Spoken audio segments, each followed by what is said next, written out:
श्री गुरुचरित्र कथासार अध्याय 25वा ब्राह्मणांचा जयपात्राचा हट्ट। या अध्यायाचे नित्य श्रवण अथवा वाचन केल्यास अंगी नम्रता बाणेल, वृत्ती निरअहंकार होईल। चला तर अशा या मंगलाध्यायाला सुरुवात करूया। श्री गणेशाय नमः।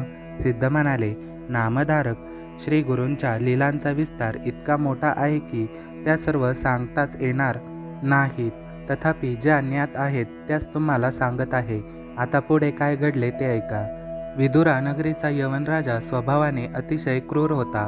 तो ब्राह्मणांचा द्वेष करायचा, प्राण्यांच्या हत्या करायचा, आपल्या सभेत ब्राह्मणांमध्ये वादविवाद घडून आणायचा आणि त्यांच्याकडून वेद म्हणून घ्यायचा। तो विद्वान ब्राह्मणांना बोलावून घ्यायचा व म्हणायचा, जो मला वेदांचा अर्थ समजावून सांगेल त्याला मी भरपूर द्रव्य देईल, त्याचा मानसन्मान करीन।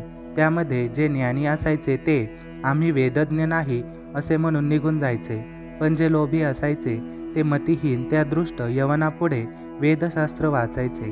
तेव्हा यज्ञकांडाचा अर्थ ऐकताना तो राजा कुस्तीत हसून म्हणायचा, काय हो, तुम्ही यज्ञामध्ये पशुहत्या केलेली चालते, मग आम्ही पशुहिंसा केली म्हणून काय बिघडले? तुम्ही हिंदू स्वतः काय करता ते पाहत नाही, दुसऱ्यांना मात्र दोष देता। अशा प्रकारे तो ब्राह्मणांची निंदा करायचा, पण विद्वानांना मात्र भरपूर बिदागी द्यायचा। त्यामुळे वेदशास्त्रात निपुण असलेले देशोदेशीचे अनेक ब्राह्मण द्रव्याच्या लालसेने त्याच्याकडे जायचे। एके दिवशी 2 ब्राह्मण विदुरा नगरीस आले। त्यांनी त्या राजाची भेट घेतली व आपली कीर्ती सांगू लागले। म्हणाले, आम्ही 3ही वेद उत्तम जाणतो, त्या बाबतीत आमच्याशी वाद घालून आम्हाला जिंकेल असा तोलामोलाचा विद्वान अजून तरी भेटला नाही।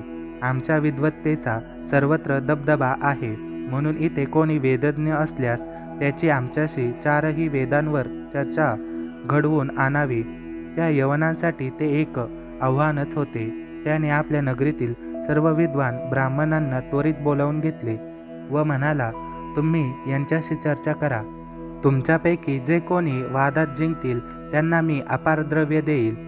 तेव्हा आलेले ज्ञानीजन म्हणाले, हे दोन्ही ब्राह्मण प्रकांड पंडित आहेत, यांची विद्वत्ता खूप थोर आहे, आम्ही यांच्याशी काय वाद घालणार?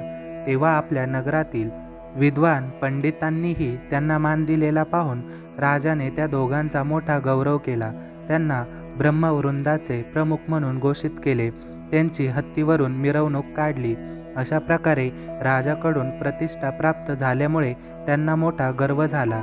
ते म्हणाले, महाराज, आम्हाला वाद घालण्यासाठी कोणी मिळतच नाही, मग आमचे श्रेष्ठत्व कसे सिद्ध होणार? आम्हाला आमचे शिक्षण व्यर्थ झाले असे वाटू लागले आहे, म्हणून आम्ही दिग्विजयासाठी जाऊ इच्छितो। आम्ही सर्वत्र हिंडून ब्राह्मणांशी वाद घालू, त्यात पराभूत होणारे आणि वाद न घालता आमचे श्रेष्ठत्व मान्य करणारे अशा सर्व विद्वानांकडून आम्ही जयपत्र घेऊ। तुम्ही आम्हाला तसे अधिकारपत्र द्या। ते मान्य करून त्याने तशा आशयाचे राजमुद्रित अधिकारपत्र त्यांच्याकडे दिले। राजाज्ञेने ते दोन्ही तामसी ब्राह्मण गावोगावी हिंडून जयपत्रे लिहून घेऊ लागले। अनेक नगरे हिंडत ते दक्षिणेस भीमातीरी वसलेल्या कुमसी गावी आले। तिथे लोकांकडे चौकशी केली असता त्यांना त्रिविक्रम भारतींचे नाव कळले, म्हणून त्यांनी त्यांची भेट घेतली व म्हणाले, तुम्ही स्वतःला त्रिवेदी म्हणवताना मग आमच्याशी वाद घाला, नाहीतर जयपत्र लिहून द्या। त्रिविक्रम भारती सुज्ञ होते। ते विनम्रपणे म्हणाले, अहो, मी त्रिवेदी आहे हे तुम्हाला कोणी सांगितले? मी अज्ञानी संन्यासी आहे, भिक्षेवर उदरनिर्वाह करतो। मी वेदज्ञ असतो तर इथे अरण्यात कशाला राहिलो असतो? मी राजांकडून मान मिळवला असता आणि तुमच्यासारखे सुख उपभोग घेत आरामात जगलो असतो। तुम्ही खूप थोर आहात, माझ्याशी काय वाद घालता? ते ऐकून त्या दोन्ही ब्राह्मणांना राग आला। त्यांनी त्यांना आपल्याकडील अनेक जयपत्रे दाखवली व अभिमानाने म्हणाले, आम्ही थोरच आहोत, आमची कीर्ती सर्वत्र पसरली आहे। तुम्हाला वाद घालायचा नाही ना, मग जयपत्र लिहून देण्यात काय हरकत आहे? त्रिविक्रम भारतींनी त्यांना परोपरीने समजावले, पण ते ऐकेनात। तेव्हा त्यांचा नाईलाज झाला। त्या समयी हे ब्राह्मण ज्ञानमदाने उन्मत्त झालेले आहेत, यांनी अनेकांना अपमानित केलेले आहे।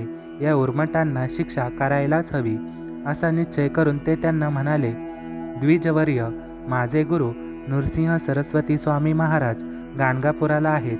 तुम्ही माझ्याबरोबर तिथे चला. मी त्यांच्या सन्मुख जयपत्र लिहून देतो. ते मान्य करून दोघेही मेण्यात बसून गाणगापुराकडे निघाले. मदाचा उन्मेष किती भयंकर असतो पहा. त्रिविक्रम भारती हे मोठ्या योग्यतेचे पुरुष, पण त्यांना पायी चालून हे द्विज सुखासनात बसून निघाले. असो, गाणगापुरात आल्यावर त्रिविक्रम भारतींनी श्री गुरूंची भेट घेतली व सर्व वृत्तांत सांगितला. तेव्हा त्यांनी मंद स्मित केले व त्या ब्राह्मणांना म्हणाले, अहो, आम्ही संन्यासी आहोत. आमच्याशी वाद घालून तुम्हाला काय लाभ होणार? आणि आम्हाला हरवले म्हणून तुम्हाला काय मोठेपणा मिळणार? आम्हाला वादविवादात जराही सारस्य नाही. अशा प्रकारे त्यांनी त्यांची समजूत काढून त्यांना परावृत्त करण्याचा प्रयत्न केला, पण ते ऐकेनात. ते म्हणाले, जयपत्र मिळवणे ही आमची प्रतिष्ठा आहे. आम्ही 4ही वेद जाणतो. आमच्यासमोर महाविद्वानांची डाळ शिजली नाही, तिथे तुमच्यासारख्या संन्याशांची काय मिजास? म्हणून बऱ्या बोलाने चर्चा करा, नाहीतर हरलो असे लिहून द्या. श्री गुरु म्हणाले, द्विजवर्य, एवढा गर्व बरा नाही. गर्वाने देवादिकांनाही त्रास सोसावा लागला आहे. गर्वाने रावण, बाणासूर, कौरव यांचा नाश झाला आहे. पुराणात याचे अनेक दाखले आहेत. अहो, वेद अनंत आहेत. त्यांचा ब्रह्मादिकांनाही थांग लागत नाही. तिथे तुम्ही आम्ही काय चर्चा करणार? तुम्ही स्वतःला चतुर्थवेदी म्हणवताना मग वेदांताविषयी तुम्हाला काय माहिती आहे ते तरी कळू देत. त्यावर ते गर्वाने म्हणाले, आम्हाला 3ही वेदांची साडंग संहिता येते. नामधारक ब्राह्मणांचे बोलणे ऐकून श्री गुरूंनी त्यांना काय उत्तर दिले ते पुढे सांगतो, ऐका. अशा प्रकारे श्री गुरुचरित्र कथासार यातील अध्याय 25वा समाप्त होत आहे. धन्यवाद.